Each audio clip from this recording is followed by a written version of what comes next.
people tend to make assumptions about who I am, before they even know me. Especially because sometimes I come across as very confident and direct and kind of just, where you stand with me.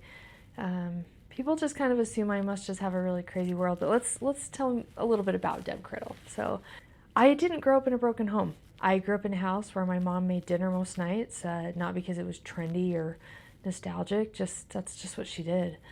Church wasn't something we squeezed in on Sundays. It was kind of just something we lived our life by every day. It was just part of our life. Decisions were made, and how we treated people was because we learned that going to church on Sundays. My dad worked more than one job, not because he wanted some special recognition. That's just how he provided for us. And we didn't have a lot of extra. We had what we needed, and we had what mattered. My dad had side jobs installing garage door openers and dishwashers and furnaces and water heaters and water softeners. And he taught me real quick how to do some of those fixins of things. And I learned how to work very young. I learned how to handle power tools and screwdrivers and hammers and all of that fun stuff. And I learned how to follow instructions out of a manual. I learned how to follow instructions from my dad, which anybody who has done work with their dad has pretty thick skin. Most dads are pretty harsh. I didn't realize at the time what I was learning, and I learned a lot of confidence. I learned how to visit with people. My dad was a very kind man. He's still alive, so I can't really say he was, but he's not doing those jobs anymore. But he was a very kind man and very respectful to people. And I learned that, unfortunately, it took me a few years into my adult life to learn that some of that respect needed to be used more often, I guess. I was pretty mean to people when I first started in this career, but he taught me you can figure out anything. It doesn't matter what it is. If you put your mind to it, you can figure it out. My mom, when I was in my early teenage years, she had a pretty serious turn in her health. My life shifted in a really big way, and I became a big caregiver with my dad of my mom. It was kind of an overnight situation. We were sitting in a church event and in the chapel of the church, and she went to stand up and she couldn't stand anymore. It was like she would be temporarily paralyzed, and it went down a lot of rabbit holes of testing and figuring things out, and a lot of surgeries and a lot of recovery, and a lot of things went on, and it threw me into a adult world really quickly. I would go grocery shopping. She would send a filled out check for a certain amount already signed and ready to go.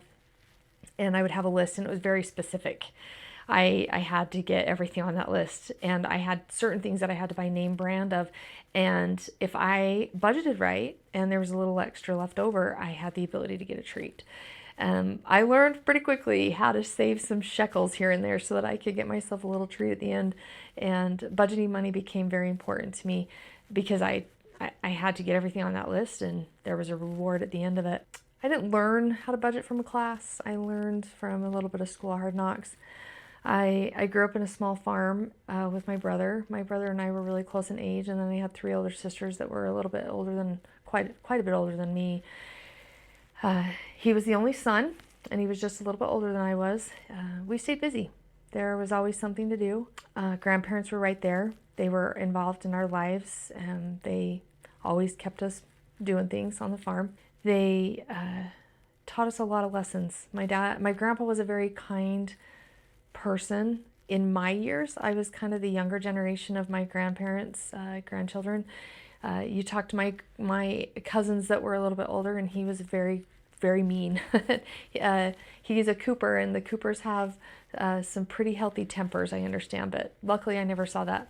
I'm the baby of my family. People hear that I am the baby of the family and automatically assume that I'm spoiled, but that just kind of goes out the window a little bit when you have an only brother. I think we equally were spoiled in our own ways, but our teenage years and our upbringing with mom's health and dad's work schedule, there wasn't really spoiling. It was just a little bit of survival there. I ended up in the principal's office a couple of times, and The one time I won't forget is when my mom's health was pretty bad. She was recovering from a major surgery, and so we were more in the caretaking of my grandma. And I had got put in the principal's office because I went after a girl who was bullying somebody who was handicapped. I just happened to be walking down the hall at the right time and caught her, and it was just not cool. And so I just responded instead of thinking, and I ended up in the principal's office. We both did. She got in more trouble than I did, but they had to call my grandma. And if you want to know who my grandma was, you look at Cinderella and the wicked stepmother. She seriously looks just like her. And there were some days she acted just like her, but I was scared to death my grandma was coming. Oh, she's very stern and very demanding, and she expected things to be done right the first time, and we did it right the first time. She taught me how to hold my head really high. There's a lot of crappy things that got handed to me in my little world, and she just told me to hold, she taught me how to hold my head high. And people and how they respond to you cannot dictate your life. You just have to be stronger than that. My mom taught me, she's such a saint. She just taught me how to love unconditionally. She's just got the most tender heart. She's just such a gentle, sweet woman. And she just loves people. She loves people without conditions. She loves people without keeping score. She doesn't want anything in return. She just truly loves and wants to do things for people. I had some solid role models. I really did. I just can't even complain about the role models that I had. Was my life perfect? No. From the outside perspective looking in, it probably looked perfect. It wasn't. There were hard seasons. There were very dark moments. There were things that hurt more than I ever could show on the outside. I just made a very conscientious decision that I wasn't going to let those things define me in the wrong way. I was going to find my corner. I was going to curl up in a ball and cry, but I was going to pull myself up by my bootstraps, and I was going to make something of myself no matter what. I was just over 14 years old when I started in the mortgage industry.